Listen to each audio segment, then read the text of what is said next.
No swearing. Yeah. So we'll call the meeting to order. It's 6:36. Hopefully everybody has their meeting packet that I emailed out. And I think we've all met each other before. I don't think there's anyone new. So first item on the business is our minutes, which are on page 1 and 2 of the packet that I sent out. I don't know if people have had a chance to look at them. Otherwise, if someone wants to make a motion to approve the meeting minutes, again, some of us are board members, some of us are not board members, so we should really have the motions made by board members. So someone want to make a motion to approve the minutes? I'll make a motion. I'll second it. I heard, is that Maria who made the motion, seconded by Sonia? Yes. Okay. Yes. Any questions on the meeting minutes? So can everybody vote, or is just the board members? Technically just the board members, but I'm happy to hear a whole bunch of A's, or we listen to what everyone has to say, so that's fine. So all in favor of approving the minutes, say aye. Aye. Any opposed? The motion carries. Next item is page 3 is our treasurer's report. So I'll turn to Janet for that. Good evening, everyone. It's good to see so many of you. We had, as of September, our balance, we had $1,147.92. And we had 2 more dues came in, which is very nice.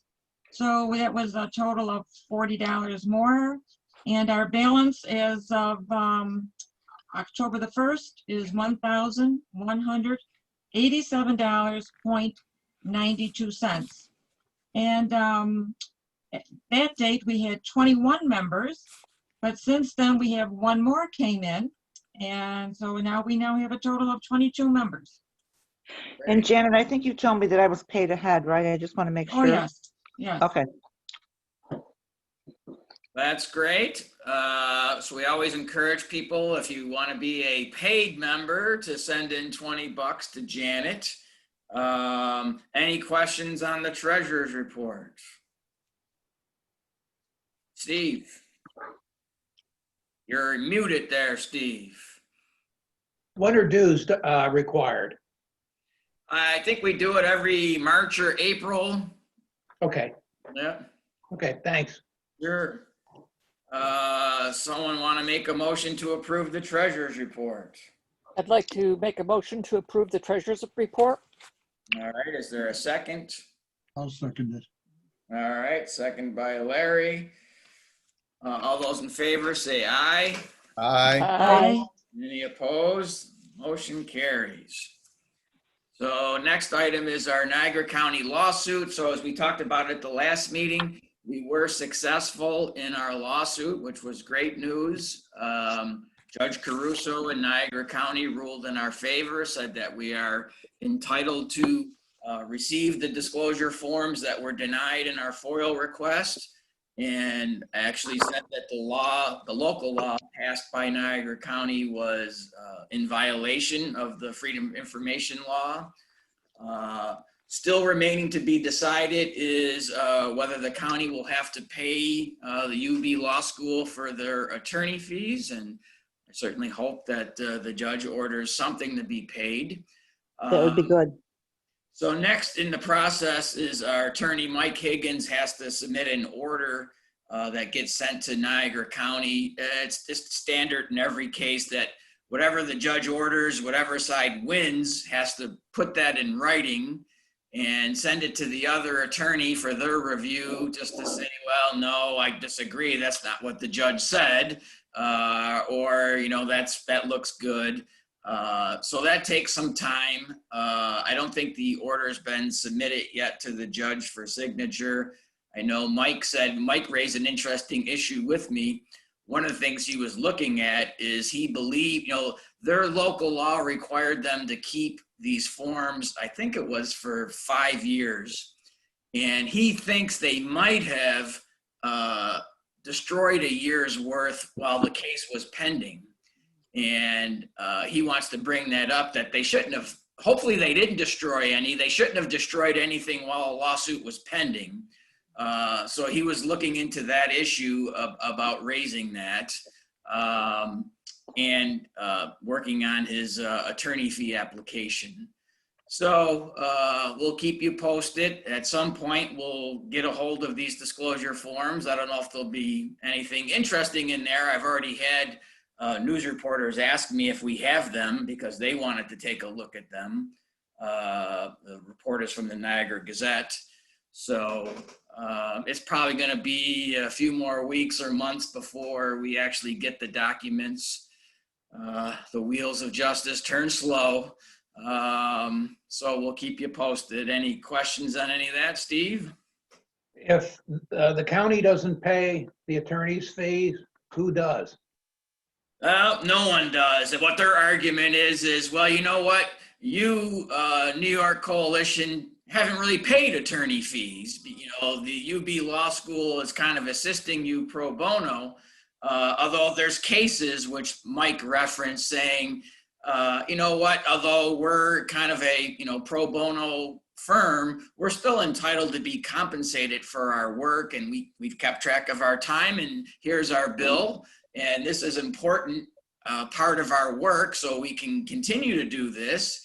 And part of holding people accountable should be that you have to pay these attorney fees. So Right. We'll have to see, but their argument is that, well, you didn't have to pay any, so we shouldn't have to pay any. Which is not an uncommon argument in this situation. So we'll see. I had a question, Paul. What are the actual attorney, what is the bill for that?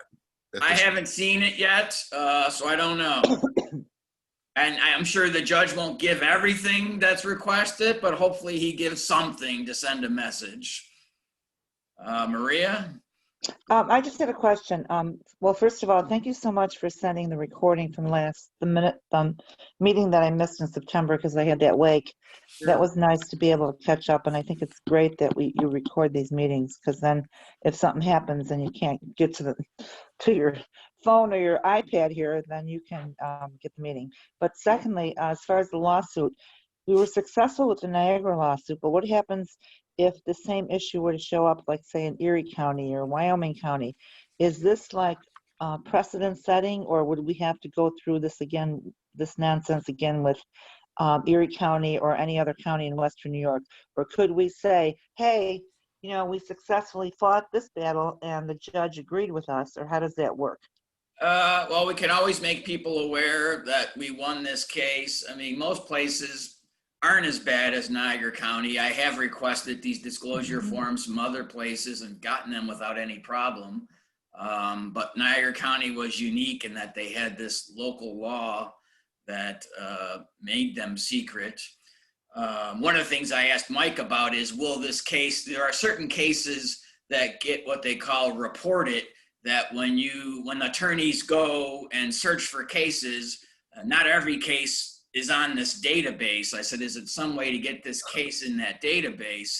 And he said, probably not, because the judge didn't render a written decision. The judge rendered a verbal decision from the bench. There will be an order signed, but typically cases don't get reported into this database unless there's a written decision. So That I'll tell you, that speaks volumes right there, that he intentionally did not write it. I would respectfully ask that we request that the judge put that in writing, his decision. Well, he's not going to do it. I'm not going to push him on it. I was at least happy to get it. A quick decision, a written decision can sometimes take months. And I don't think he wanted to put the time into it. And he just quickly decided from the bench that we were right, which kind of surprised me. But the one benefit of it is it's a faster decision, but I'm not It's a what gonna, kind of decision? a faster decision. A when faster, they- but yeah. But Mike, Paul, there's nothing, we could not record the audio, and Right. it's not, there's no record other than that time when it happened and what maybe the one of the couple of papers had something on it. But I know from my own experience, you want it in writing. I mean, a lot of times legal in writing, because and knowing this county, that's a must. Another comment, I was going to ask you if Mike is researching on that receiving the payment, because he deserves it. And No. this was not something unimportant. This was not frivolous. I'm glad he researched it. And I hope that he's paid, because at least that'll be part of a record, Yeah. right? Yeah, That would be part of the record.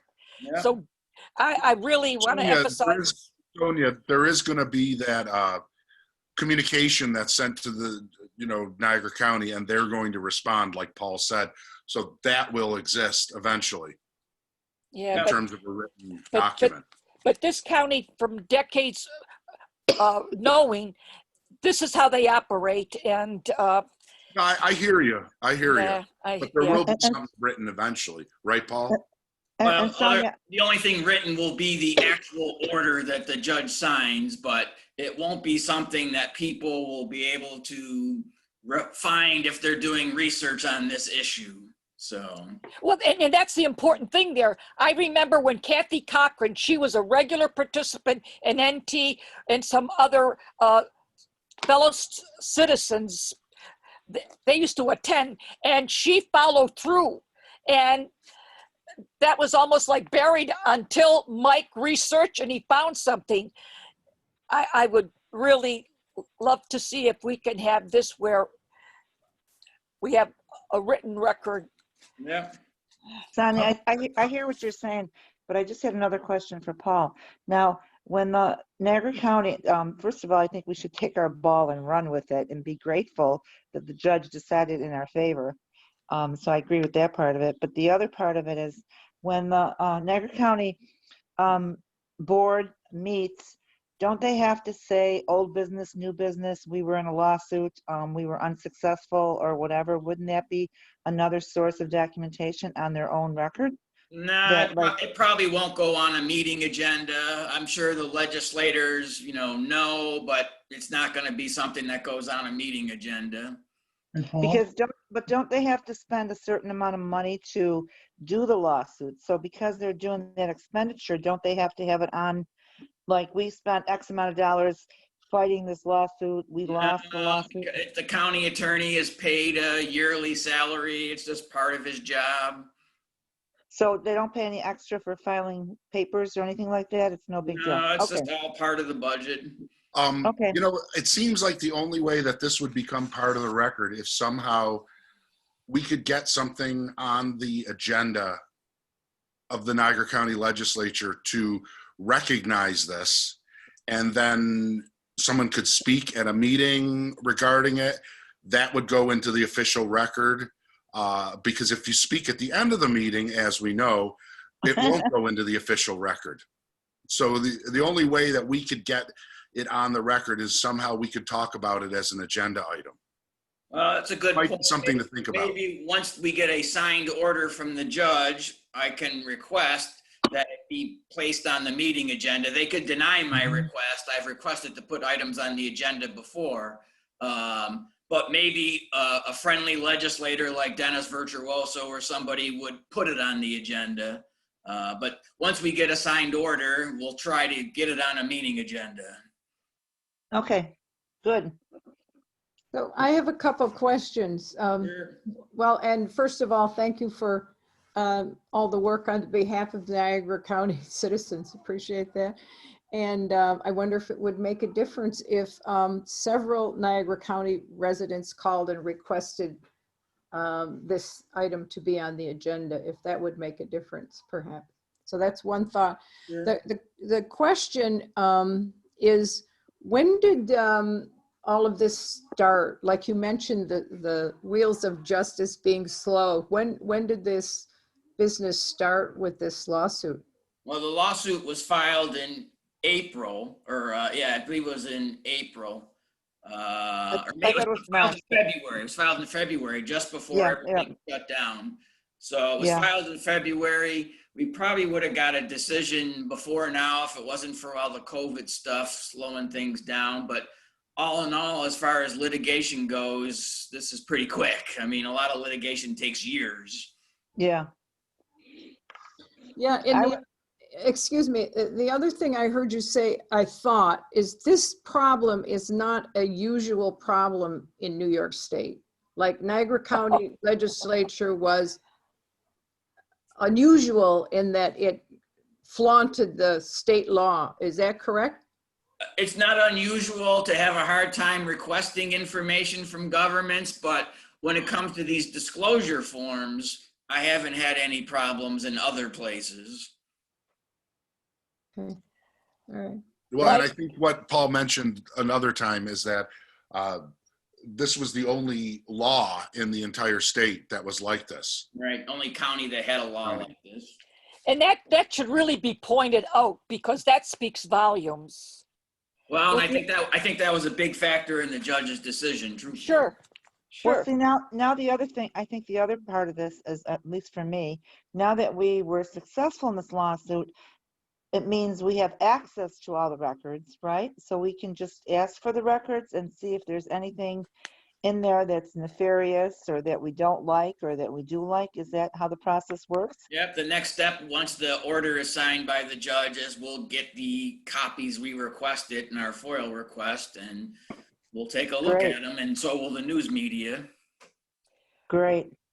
Mike, Good job. the Judge Caruso said it was illegal and they violated the open meetings law. And so Freedom of information law. freedom of information. So what was the penalty to the legislature for that? Well, the penalty is their law that we've told them that they were wrong about. A judge agreed with us. I mean, and they were refusing to hand them over, and now they're going to have to hand them over. So, You know, and think about it this way too, Sonia, the next time we come up against them, we can reference this successful lawsuit that I really think is going to be a feather in our cap. Do we have a piece of paper to show that lawsuit? That's why that written record is so important. we will get a signed order at some point. Okay, that's helpful. Yeah. Sonia, you were too funny. Listen, if at all. I don't know if any of you have followed it as I have, and I remember Kathy was a Republican, and I can see him, but I can't think of his name right now. They regularly were speaking up, and they were concerned citizens, not gadflies. We did our homework, and it was, most of the time, it wasn't an R or a D. Something was a concern, they brought it up, and she followed through, and I vaguely remember that happening, and it came up again. And my point is, you have no idea how they're operating. But Sonia, I It's- think now we have a signed order, so we have this diploma. So if it happens again 2 years now, 3 years from now, I think like Mike said, we can say, hey, wait a minute, we were successful in this lawsuit. Here's the piece of paper signed by the judge, 2 years ago. And I think the county attorney at whatever, even if it was a new person, would say, yeah, they do have Not an new. order. Yeah. You know what I'm saying? Yeah. So I think there is some teeth to it now. Paul? There's reason to celebrate, but the thing is, having that physical piece of paper that, here, people, and let the whole state know it. Yeah, And that's a good point about being in the data. We can see you Bank. like paper, Sonia. Huh? We can see you like paper. Yeah. All Hey, right. you haven't seen anything yet. Janet had a I question. know you won't let me in Point your taken. house. Let me hear Janet's question. Will they have to rescind their law? They will. I mean, the law has been declared illegal by the judge, so, yeah.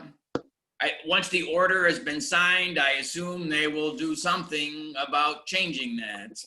You know, I recall, I think in the early 90s, or I think the early 90s, the state archives, I thought it was 7 years, maybe it's 5, but 5 years. So those last 5 years ought to be there. And I'm glad that Mike is going to follow up. So important. I'm pretty sure when we see what's in there, we're going to be livid. Well, the forms don't ask for a whole lot, which is a whole nother issue, but let's first see what they say. All right, well, let's move on to the next item, which is number 5. Legislator Amy Paulin. As we mentioned at the last meeting, Amy Paulin is an assembly member from downstate New York, and she's a big proponent of open government. She has filed changes to the open meetings law in the past. She passes a lot of legislation, so we've been able to get her attention. I included in the packet, I mentioned it at our last meeting, she's planning on introducing 5 or 6 bills. In the packet is the first bill that she's introduced, which is regarding posting of meeting documents online.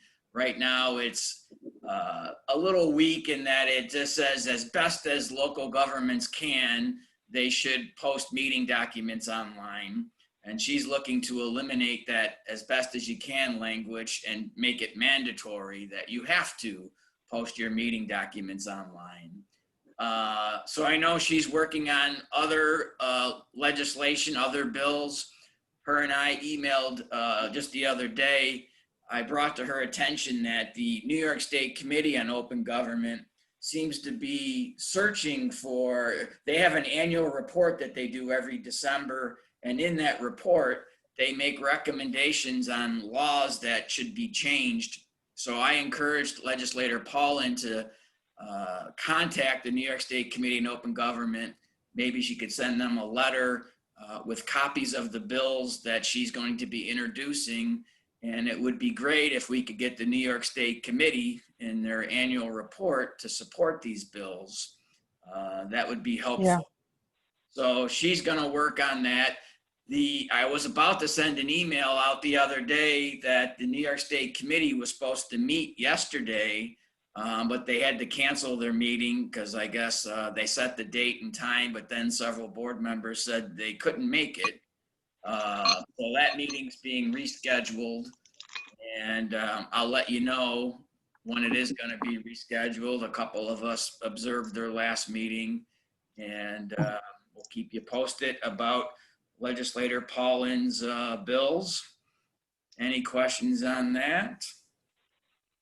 Paul, I haven't had the time to look into if they're putting their agenda. Are they putting the Open Committee on Open Government? Are they putting their agenda and their meeting when they're having the meeting in the agenda and then the minutes? Have they been doing that since you've written about that? They did it for the first time at their last meeting, so it's Wonderful. the first time they've done it.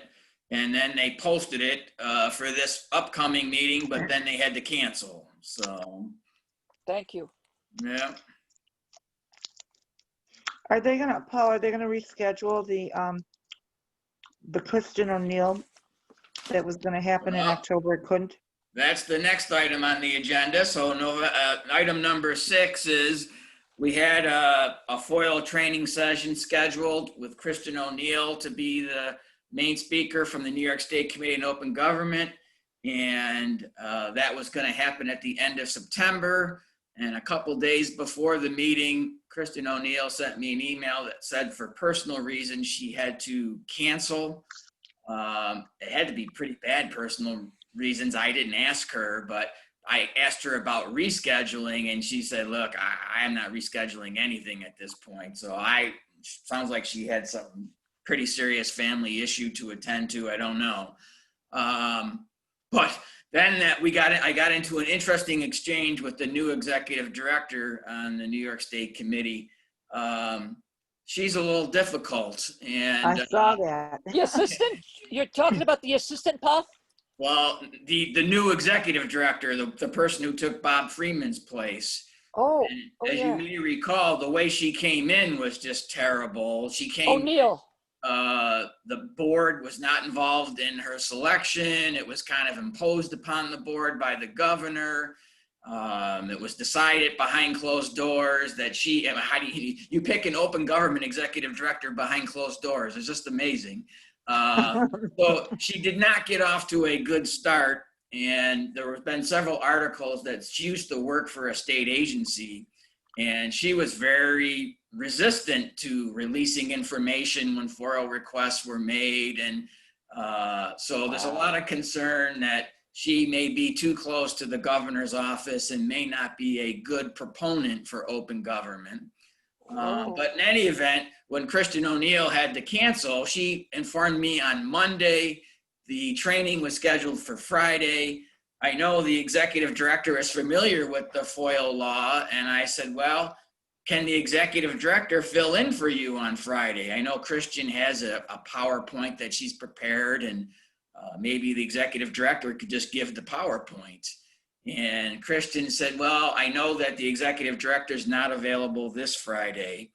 So I emailed the executive director directly and said, hey, would you be able to fill in? I know you're not able to fill in this Friday, but is there another Friday in October, November, December that we could do this? It seemed like Friday morning at 10, we had 117 people signed up. So that time seemed to work for people. And she responded that she's not available any Friday for the rest of the year. And I said, okay, well, how about, and this was like pulling teeth, how about any other day in October, November, December? And she replied that because she's working on the annual report, she is not available any day the rest of the year. Oh my And I said, well, okay. I mean, it's only an hour thing. I don't think it's that time consuming, but she said I would not be available to January. I think she was expecting me to like drop it and go away. And then I said, well, all right, how about January 8th? Does that work? And she said, that day works. I will have, I don't know if it's going to be her or somebody else, I will have someone available from 10 to 10:30. I said, well, it's an hour-long thing. Could we have someone from 10 to 11? I mean, Kristen was going to do the first part from 10 to 10:30, but it would still be good to have her available, or whoever's going to do it available, for answering questions. I haven't heard back from her. So I think we're on for January 8th. I need to confirm that. I was hoping it'd be earlier than that, but it was not easy to get her to agree to that, but we'll see. And Paul, wasn't there also an unfriendly letter to you, if I remember correctly, that you wanted to speak at their open government and they wouldn't allow you to do that? So I don't think the executive director is probably too happy with me, because prior to all this, at the last board meeting, I emailed the executive director and said, hey, can the public speak at your meetings? I would like to speak. And she said, no. And I said, well, geez, you're an open government board. And, I think, why not allow people to speak? And she said, well, we deal with the public every day. We get phone calls and emails. And I said, yeah, but it would be good for the board members to hear from the public. And I said, with all due respect to you, I think this is a decision the board should decide, not you as the executive director. And I emailed the board members. I had a couple of their email addresses, and they were kind of surprised by her response and did not agree with her response at all. So the board president said, no, you're going to speak. So wow. I don't think the executive director, when I emailed her about rescheduling this meeting, was like, yeah, right. How about 2022? So. Hey, Paul, obviously shame is in short supply up at that level, but is there any reason you couldn't go ahead and, let's say we get that same 100 and some people sign up and say this person has agreed to come, and if they don't come, you continue with the training, and maybe that'll have an impact on them. Right. Yeah, we I could. just gonna say that. I didn't want to do it because I think the big draw is hearing from the New York State Committee. They're kind of they are the recognized experts. I don't have a lot of experience in foil, truthfully. I have some, but so I was, I don't know if people were going to be mad that, well, geez, I came here to hear what they have to say. So that's why I rescheduled it, but. Good idea, Paul, I think. I think it's good that you keep the onus on them because they are the supposed experts. And even though they're giving you a lot of grief, if now she's suggested that January 8th might be a date, maybe we should just kind of go along with the nonsense. And Yeah. if she cancels January 8th, then we might have to look at just having our own training and getting some, I don't know, maybe Yeah. some of the people that do the foil stuff, like that Channel 2 guy, that Steve Brown, and all those Right. reporters that do foil for a living. He had a funny response, Steve Brown, because he was also going to be speaking, and he said, well, isn't this ironic? We're going to delay foil training since all my responses to foil are always delayed. So. This is not good news about the delay and can't make it. And what you presented, Paul, I wish the public could hear that. I think a lot of people would be outraged, and I appreciate you are keeping on top of this. This is what we have to do, and I'm thankful that you have continued, and I hope people will listen to this meeting we're having and hear what we're learning.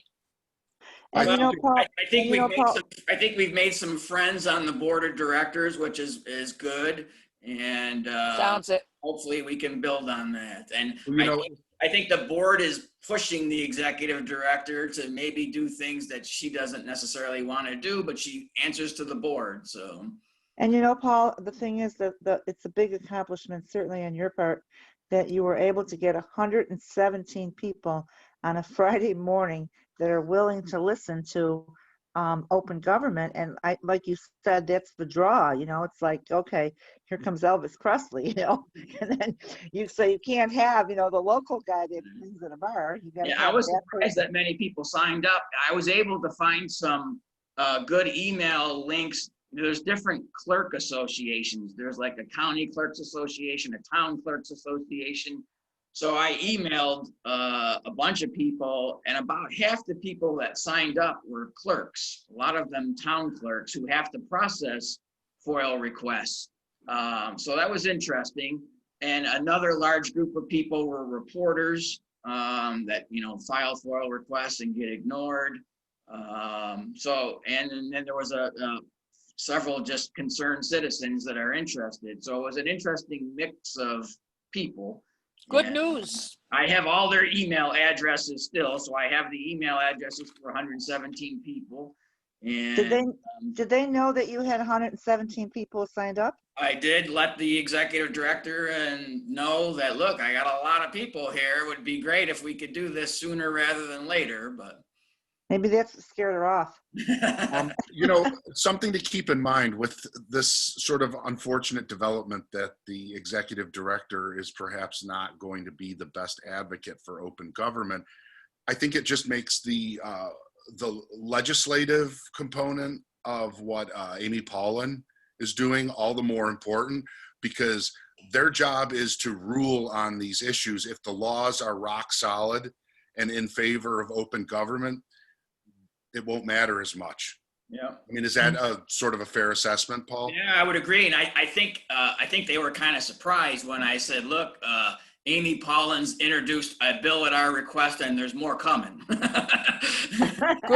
That's the key. That is the real key here, in my opinion. Yeah. Well, the message must be very clear that open government is not going away at this local level. So maybe it's just where they just got to be a little conditioned to us for a while. Yeah, we just, if it takes, 10 emails to nail down a date, I'm persistent enough to keep at it. So, okay. I think she was expecting to wear me out and I would go away and give up, but usually not. So, the art of foils, I think, is persistence. You just have to be persistent because they Right, keep right. saying no, no, no. And you keep saying yes, yes, yes. So let's move on to number 7, SUNY Board of Trustees, Chancellor appointment. We talked about this at our last meeting. I think it was pretty, just as bad as how they selected the executive director for the Committee on Open Government. Even worse was how the SUNY Chancellor position was selected. Usually they do a search committee, they do interviews, and none of that took place. The governor made it clear that he wanted one of his top aides, a former aide of his, selected. And they did all these executive sessions, many of them improperly done. And they hired this guy for a $450,000 a year job with a $60,000 a year housing allowance without conducting a single interview or soliciting a single resume. I mean, pretty outrageous. Wait a minute. When they're hiring anything over 5,000, doesn't that kick in that you have to No. put out the word? No, that's for certain contracts. Contracts, require, yeah. bids and whatnot, but for a lot of personnel positions, they don't have to be advertised. Oh, wow. And the SUNY Board of Trustees are 18 members, 15 of them appointed by the governor. So when the governor sent his message, this is what I want, that's how it happened. Wow. So I mentioned that I had been speaking with the Government Justice Center. They're a group in Albany, a more conservative type group, but again, as a nonpartisan organization, I don't care, where their political leanings lie. They've done several lawsuits tending to be focused more on budget issues and taxpayer issues and things like that. But I contacted them and said, this is pretty bad. Is this something that you guys would be willing to file a lawsuit over? And he said, we're not going to win and you're not going to overturn the appointment. But whenever I saw an article about this, I emailed it to him. So it was kind of like another slow drip of persistence. So every article that I saw about this, I sent to him and said, look, here's another. And there weren't many articles either. It was shocking to me. It didn't get a lot of attention. But I sent him a couple articles and I said, something to keep in mind is we probably will lose. But you know what? Sometimes it's still important to fight the fight. And we probably won't get the appointment overturned, but we may get a decision that says they did their executive sessions wrong. And it's clear they did them wrong. And that would be a victory in itself. And he said, you know what, on second thought, I think you're right. Let's do it. So I said, okay, great. We talked about it at our last meeting. Not sure if the coalition would be the plaintiff or there's a SUNY professor that may be willing to be a plaintiff. So they were starting to work on the legal papers. And it has to be filed by October 29th. That's the deadline for filing this. And then I just got an email this week, unfortunately, from the attorney that's working on this saying, due to budget issues, he's being let go. And I thought, oh boy, this isn't good. So he said, I'm not sure where the lawsuit stands, whether the organization is going to still do it or whether it's going to fall by the wayside because I'm not going to be here.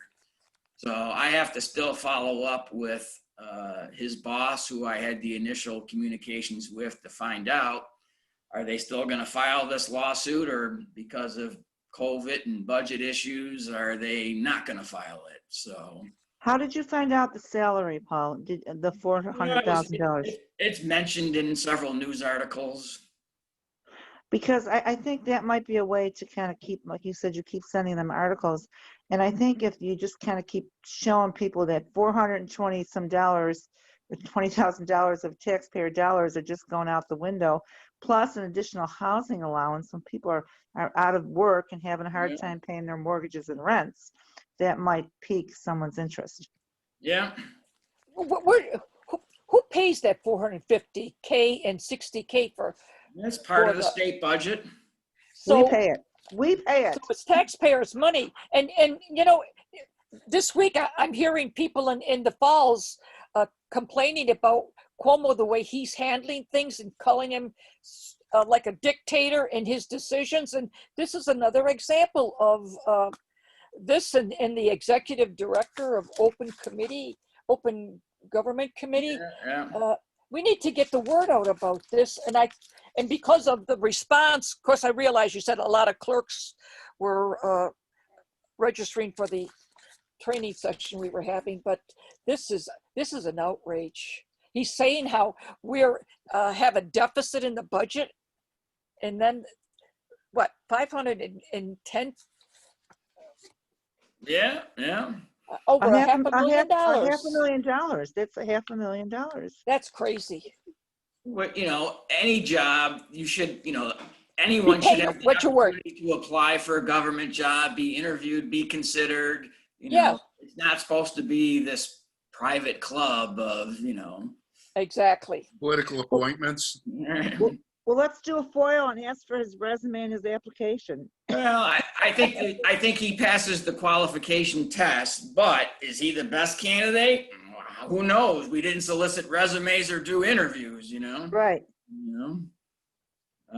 So we'll have to see where that possible lawsuit stands. What's the name of this guy that got the job? James Malatras, Malatras.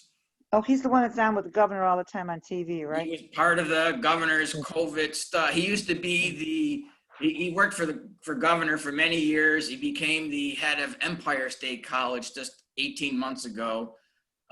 He's got a PhD, but he was hired basically because of his ties to the governor, and they view it may be beneficial with all the budget issues and COVID to have someone who's close to the governor, but you should still do resumes and interviews and whatever. Yes.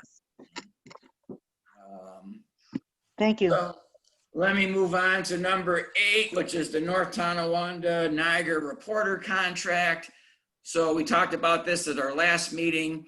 The North Tonawanda City Council, without any prior discussion or debate, put on their agenda paying the Niagara Reporter newspaper $2,000 a month for them to do a 2-page insert into the newspaper.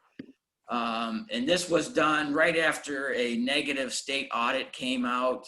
As a result of that state audit, the treasurer of North Tonawanda resigned. I think the council members were in a bit of panic that they're coming up for re-election next year. And this audit was just a scathing audit, basically saying the council didn't pay attention to finances and things are bad and you didn't do your job. So they said, look, we got to somehow get some positive publicity going to carry us forward.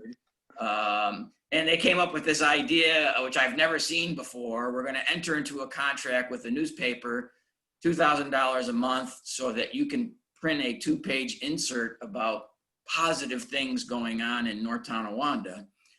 Now, certain contracts that are over $20,000 are supposed to go out to bid. They didn't put it out to bid. If it's viewed as a professional services contract, you don't have to put it out to bid, but you should request proposals, give other newspapers the opportunity to give you a price. You're supposed to, try to get the best price available, and they didn't do any of that. So they just passed a resolution. So this is one that could be a potential lawsuit. I think they didn't do this properly.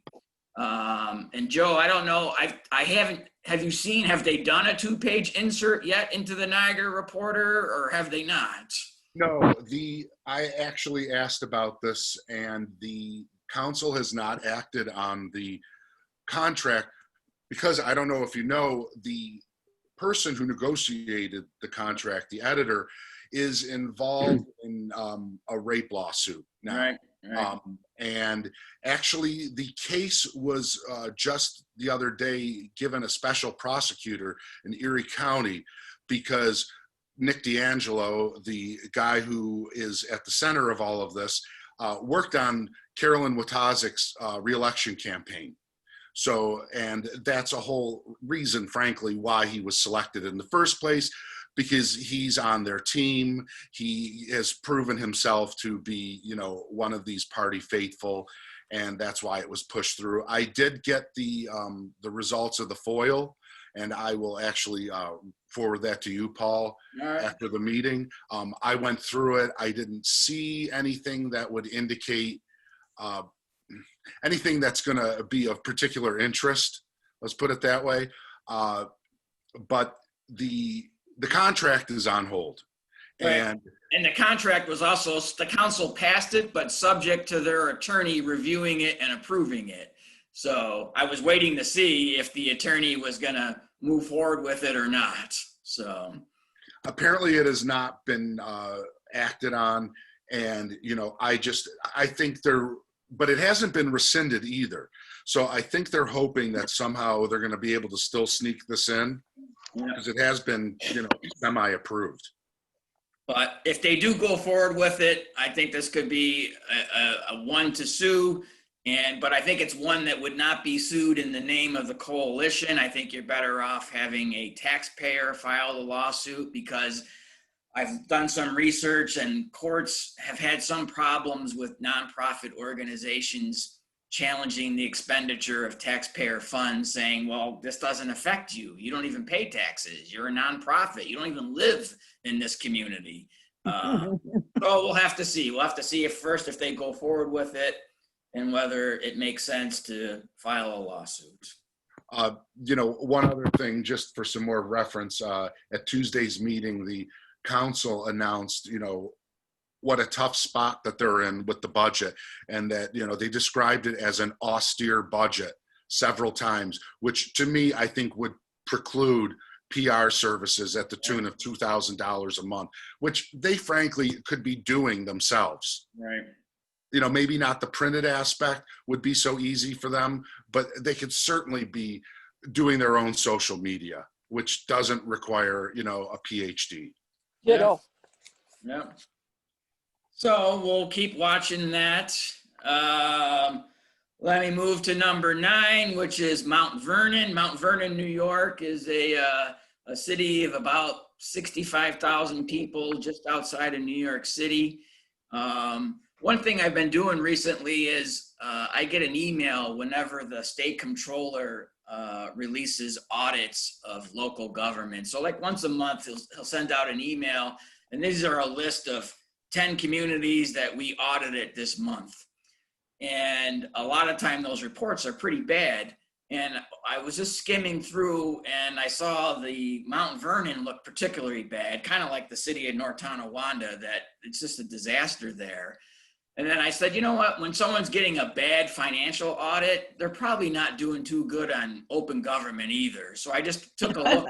I took a look at their website for curiosity's sake, and their website was terrible. They don't have anything posted, no minutes, nothing.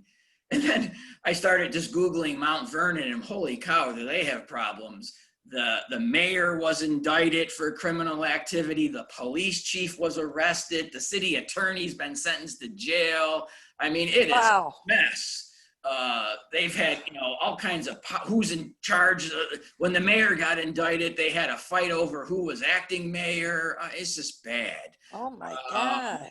So I took a look, and some of you helped me as well, took a look at their website and said, you know what, maybe we should weigh in on this one.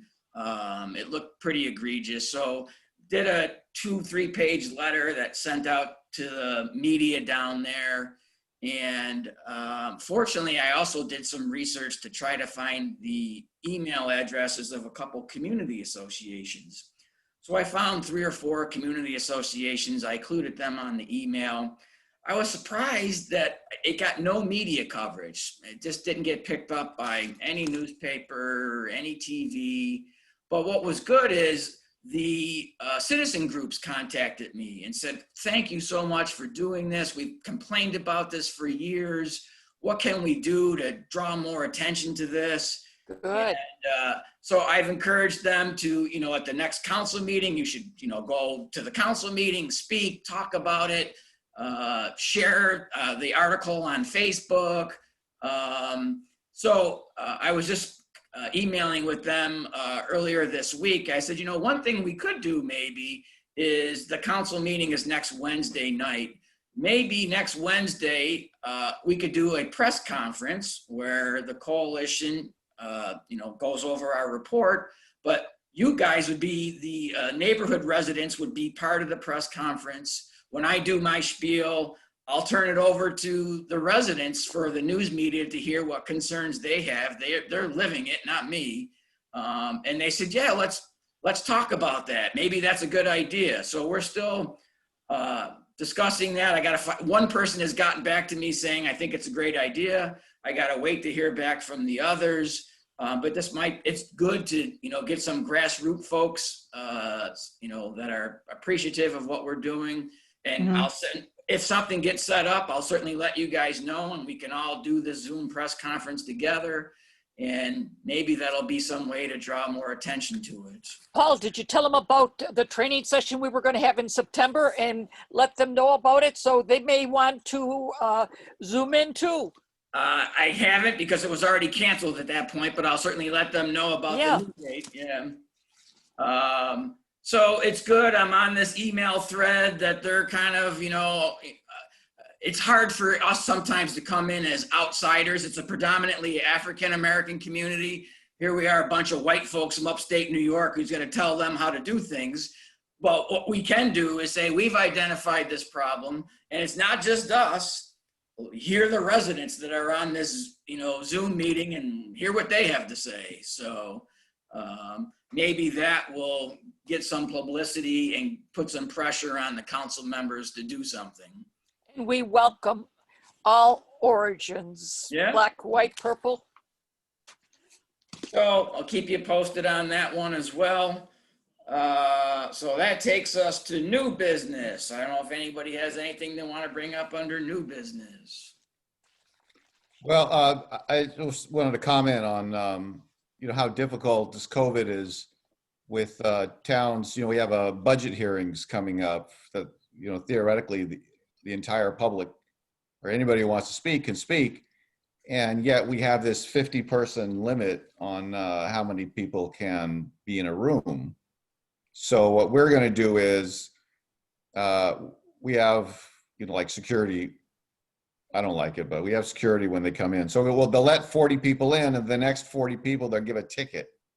And then so our meeting's at 6, and we'll say, okay, they'll pass out 40 tickets, and we'll say, you know, you come back at 8, and then we'll clear out the room. You guys can come in.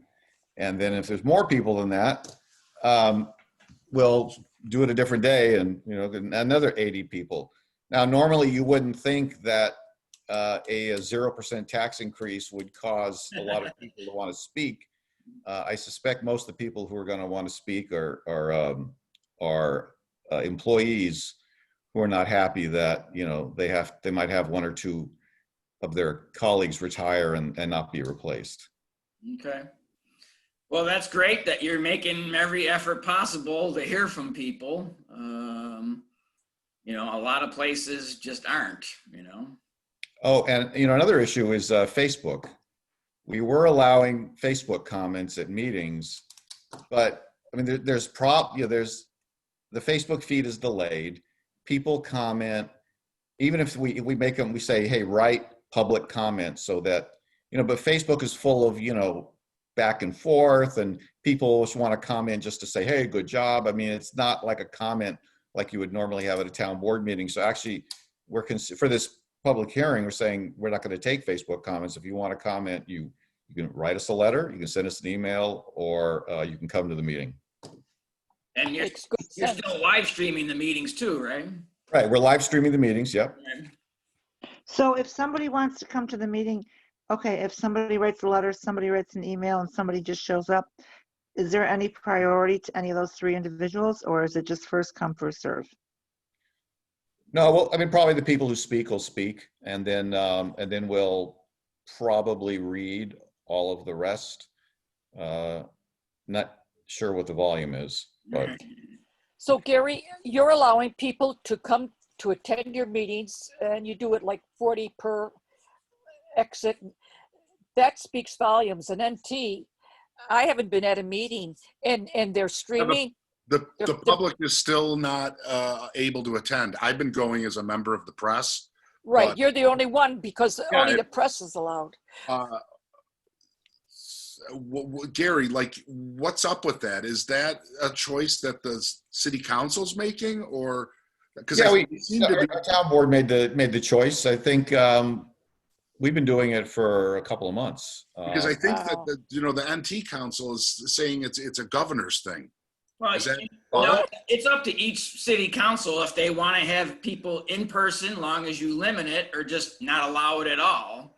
That's what I thought it was. And, you know, I'm being patient. I hear what Gary's doing. In 2 months, you're having this. This is unacceptable. But They've had, the thing that's odd about it too is that, at Tuesday's meeting, they had a secular invocation. And then, of course, the city had to turn around and do another invocation after it. So they actually had 2 prayers. But, the person who did the second prayer brought a guest along, which I thought was pretty unusual considering that people aren't allowed at the meeting. So Yeah. why was a guest allowed to be there? I was surprised. I was surprised. North Tonawanda is the only one I see when they meet, they all wear a mask because they can't distance. And it makes it. And we're all wearing masks. Yeah. Everybody in the room is wearing a mask. Oh, okay. It's just hard to hear North Tonawanda when they're all speaking with a mask. The audio there is not good. Not only that, but before they had masks, I believe I'm correct, before we had the pandemic, you could not hear them. And I mean, even a couple of years ago, you couldn't hear them when they had the meetings when we were present. And now, again, when they have their meetings streaming, you can see people writing, I can't hear either. And it doesn't change. And then I understood that they call the shot if they're going to have a meeting or not. They are not having it where people can attend and following what the state law says about with respect to the pandemic. This is just so unacceptable. When I saw the agenda about the 2000, I wanted to be at that meeting, but I couldn't. And, there are things where you want to speak up, important things. We're not able to be there because they choose it that way. It's unacceptable. Glad to hear what you're doing, Can I Gary. be honest with you, Sonia? I think you should just show up because there is ample space in that room for people to social distance You're without right. any, you might want to make it a little act of civil disobedience because there's no reason for what they're doing. Get your bail money ready.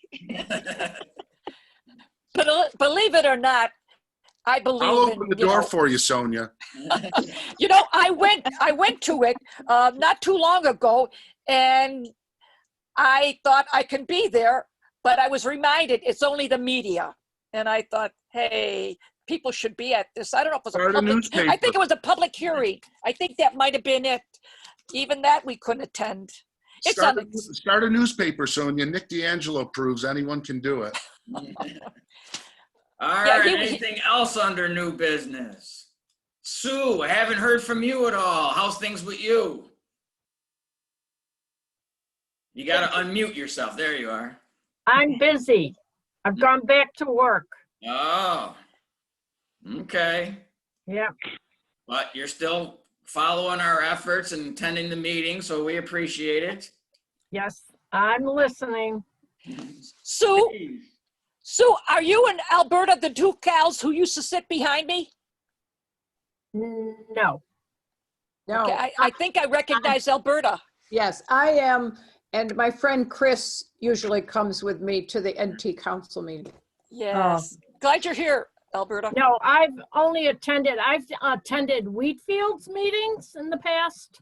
Okay. Because they had those issues out there with the Love Canal stuff that was dumped on their Oh, yeah. on the property back there. Yeah, Okay. they're still having issues with it.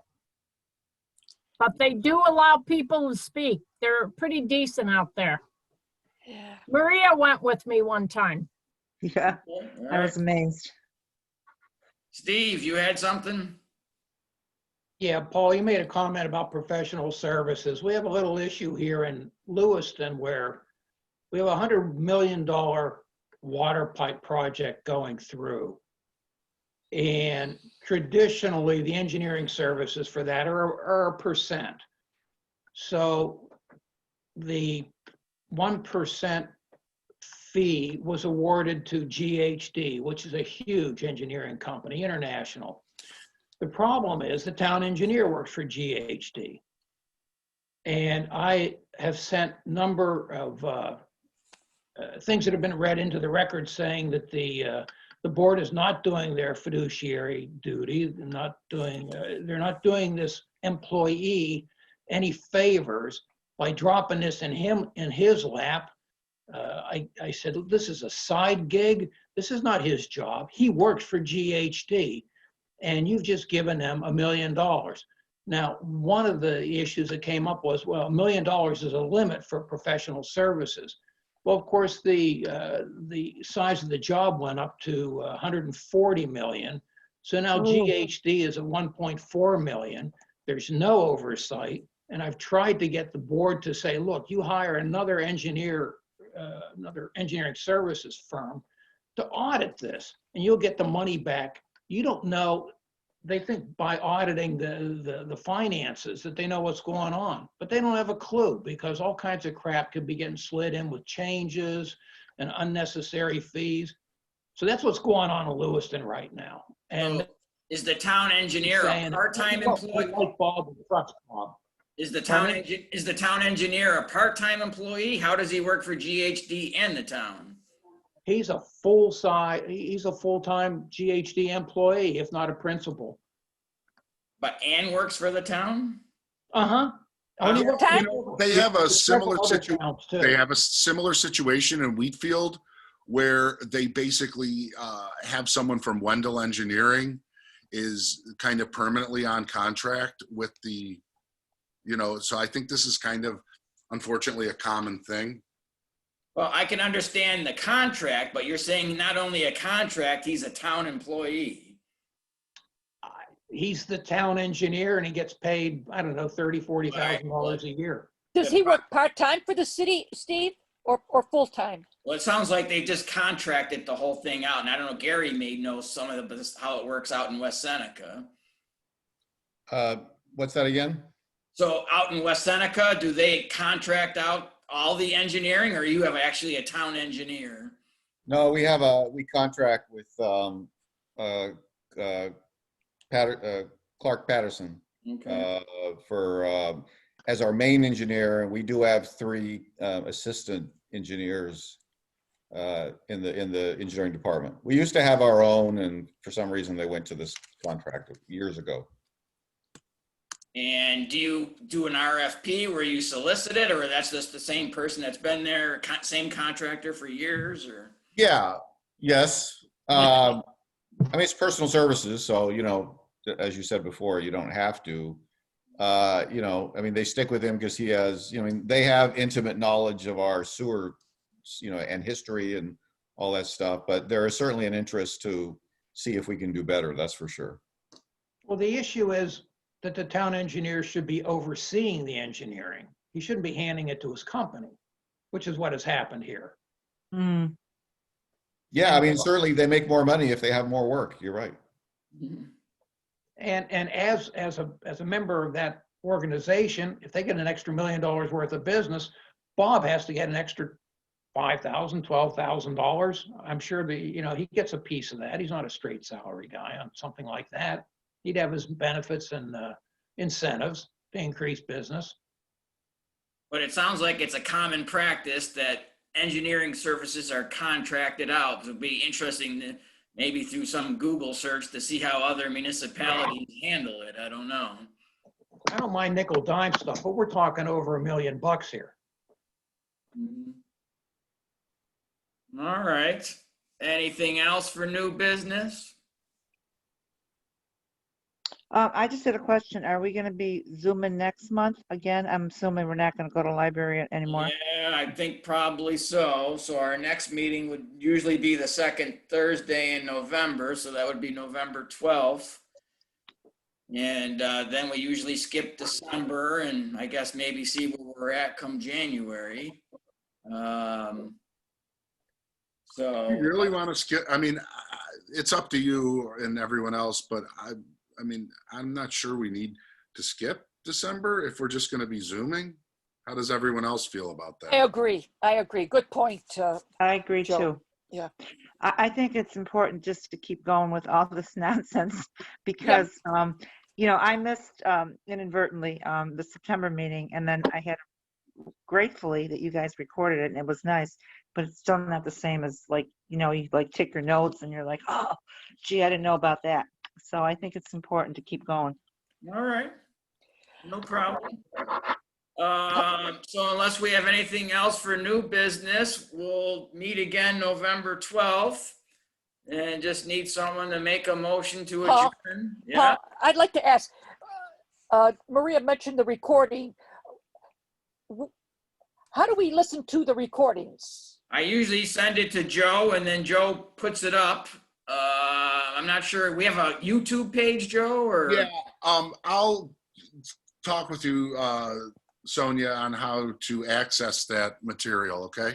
Yeah. It was very helpful. Yeah. Occasionally people email me and say, hey, I missed the meeting, and I send them a copy of the recording as well.